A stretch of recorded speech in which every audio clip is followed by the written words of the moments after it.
All right, welcome back. For those of you who don't know, I call her Maggie Vanderberg because that's her actual real name in life, and her nickname is Midge. And on social media, her nickname is Fog City Midge. Fog City Midge, and because she comes from San Francisco, so it's a foggy city, and she's Fog City Midge. Her stuff is constantly viral. She's invited to like Mar-a-Lago. She's like, you know how hard it is to be a conservative woman in California? And then she gets out there and she goes to the rallies and she asks people sane questions and shows just how uninformed these people are that are out there. And she puts herself, I can't believe it. She's a petite woman. She's brilliant. But she really puts herself in harm's way all the time because she walks into the middle of all these crazy protests and just asks people questions. And you got to check her out because she is phenomenal. And that there's not a lot of truth tellers out there in Cali that are willing to put their face on the screen, but she does it. She's one of the best of them. Now, in an effort to find new voters, Joe Biden, who has yet to have a full press conference. He's a presidential candidate 3 months out from the election. He's yet to have a press conference where he stood in front of a bunch of members of the press and answered questions without a teleprompter. They actually send him out for a press conference, and then the press conference means open season. Donald Trump does it all the time. He goes out there and he's like, come on, bring it. What do you got? And he doesn't have notes and teleprompters. He just goes for it because the guy's sane and he's powerful and he knows, he's got a grasp on what he's talking about.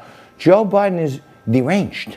The guy's like demented and he's like bordering on senility if you watch his body language. I read books on body language and it's been very helpful to me in my business life to understand little different things in body language. If you watch Joe Biden's body language, he's like always seems like he's not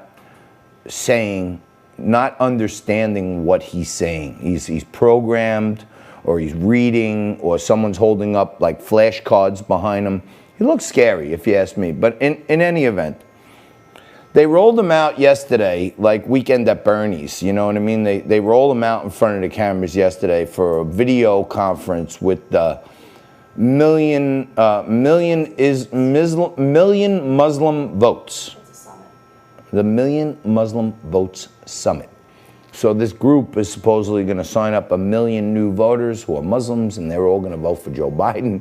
Okay, so Joe gets out there, and obviously he's forgetting a lot of things that happened on his watch in the last 43 years in the Senate, because he started talking about how important the Islamic faith is to our country, and how he wants more of their thought.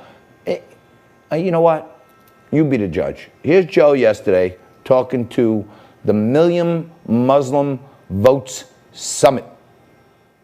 Things I think is important. I wish we taught more in our schools about the Islamic faith.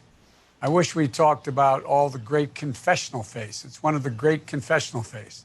And what people don't realize, it's one of my avocation is theology, don't realize is that we all come from the same root here in terms of our fundamental basic beliefs. And I just want to thank you for giving me the opportunity, for being engaged, for committing to action this November. You're doing what's that's never been done before. You're registering and turning out 1 million Muslim voters this November. It matters. Your voice is your vote. Your vote is your voice. Muslim Americans' voices matter to our communities, to our country, but we all know that your voice hasn't always gotten recognized or represented, and or the recognition it deserves, and that's your right as a citizen. Okay, I'm writing some notes, and in the morning, I comb through kind of different things that I want to talk about, and then I send them to Jess and Nico at like literally the last minute, but. When you listen to Joe Biden, I'm not going to play the clip again. I'm going to read you a couple of things that he said.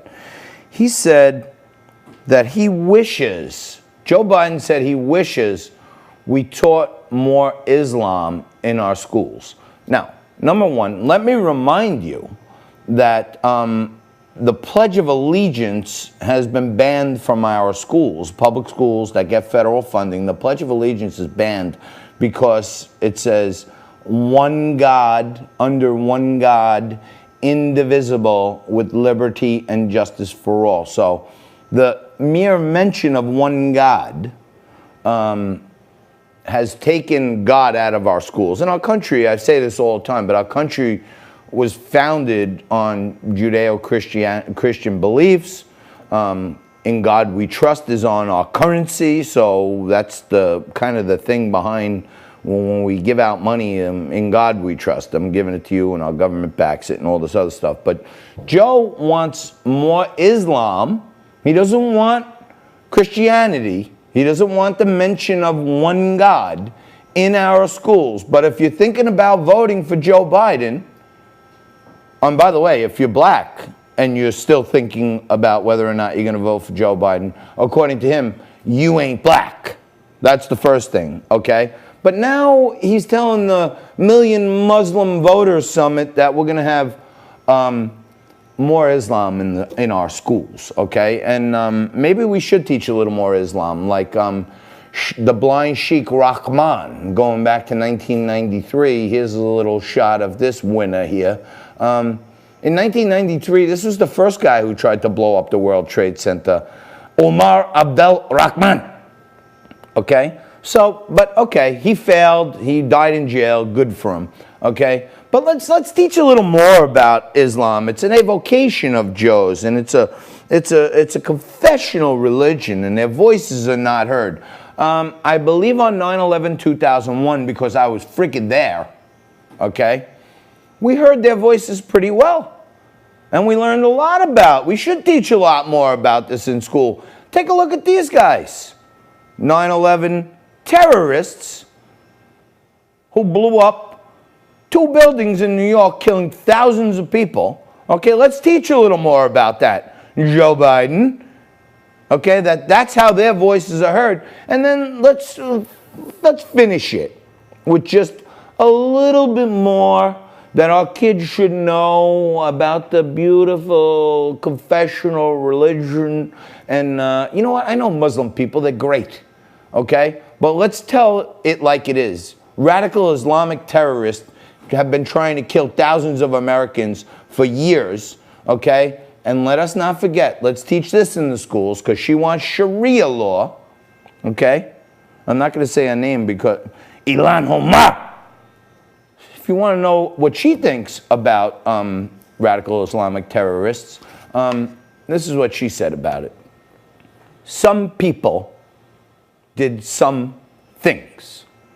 Some people did some things. Yeah, let's teach that in the schools. Maybe that's what Joe Biden will teach in the schools. And when we took out the Major General Soleimani, the Iranian general who was causing the death of millions of Americans across the Middle East, Ilhan Omar said, we are outraged. Let's teach that in the schools too, Joe Biden. Quick break. Come back and wrap it up after this with Mark Hyman.